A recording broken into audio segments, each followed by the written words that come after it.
Bismillahirrahmanirrahim. Assalamualaikum warahmatullahi wabarakatuh. Kami dari kelompok 8 Prodi Pendidikan Jasmani kelas Penjasa 1 akan memaparkan tugas kelompok kami dengan materi Ulumul Quran.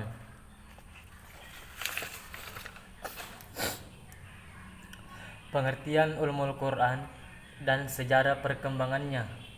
Pengertian Ulumul Quran. Ulumul Quran merupakan gabungan dari lafaz ulum dan Al-Quran. Untuk mengetahui lebih jelas pengertian Ulumul Quran, kita akan membahas satu persatu kata tersebut terlebih dahulu.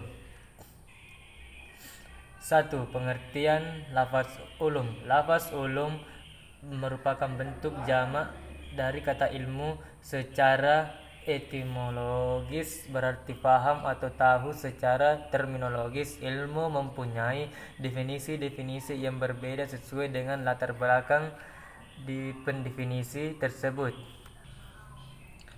Para filosof mengartikan bahwasanya ilmu adalah konsep yang muncul dalam akal maupun keterkaitan jiwa dengan suatu menurut cara pengungkapannya. Sedangkan para teologis mengartikan bahwasanya ilmu adalah sifat yang bisa membedakan suatu tanpa kontradiksi.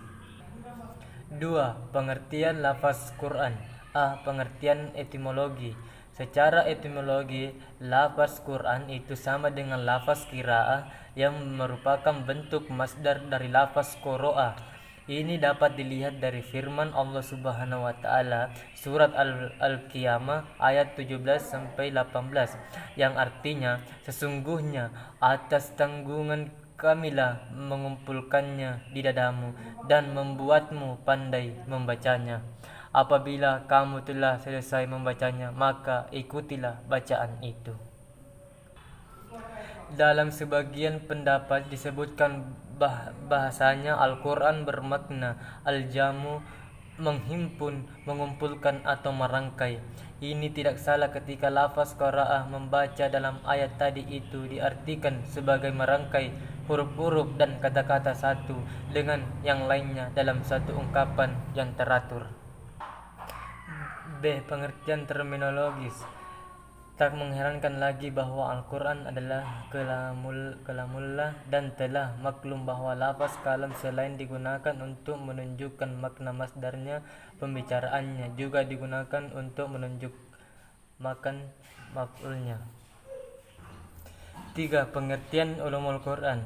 Dari deskripsi yang telah disampaikan di atas, kita bisa menyimpulkan bahwa yang dimaksud dengan Ulumul Quran adalah ilmu-ilmu yang mencakup pembahasan-pembahasan yang berkaitan dengan Al-Quran dari sisi informasi tentang asbabun nuzul, sebab-sebab turunnya Al-Quran, kodifikasi dan tertib penulisannya Al-Quran, ayat-ayat Makkiyah, Madinah, dan hal-hal yang berkaitan dengan Al-Quran.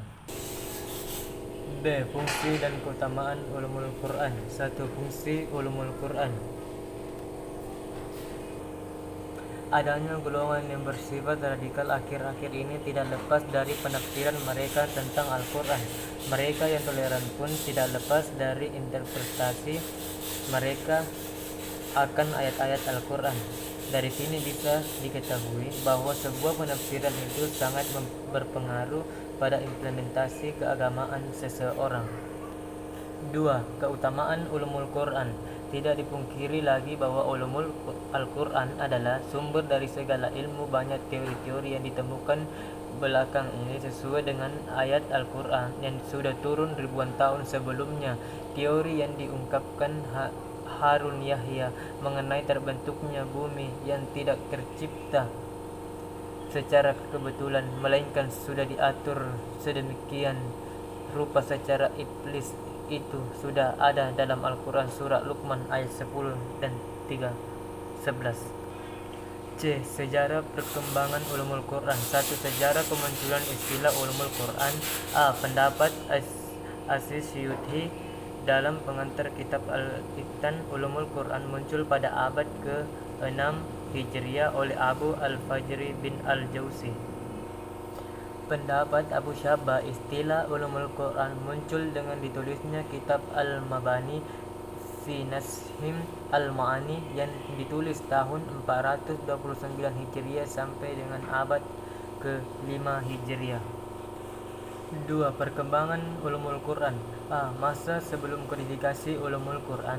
Pada masa ini sebenarnya sudah timbul benih kemunculan ulumul Quran yang dirasakan semenjak Nabi masih ada. Hal ini ditandai dengan gairah semangat yang terpancar dari sahabat dalam mempelajari sekaligus mengamalkan Al-Quran dengan memahami ayat-ayat yang terkandung di dalamnya. Perkembangan Al-Quran pada masa ini hanya sebatas dari mulut ke mulut, belum ada pembekuan teks Al-Quran karena ditakutkan tercampurnya Al-Quran dengan sesuatu selain Al-Quran.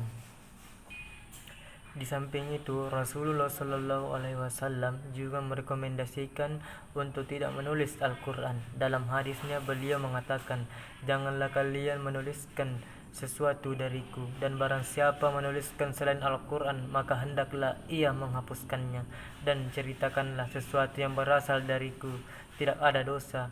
Namun barang siapa mendustakanku secara sengaja maka hendaklah ia mempersiapkan tempat duduknya di neraka.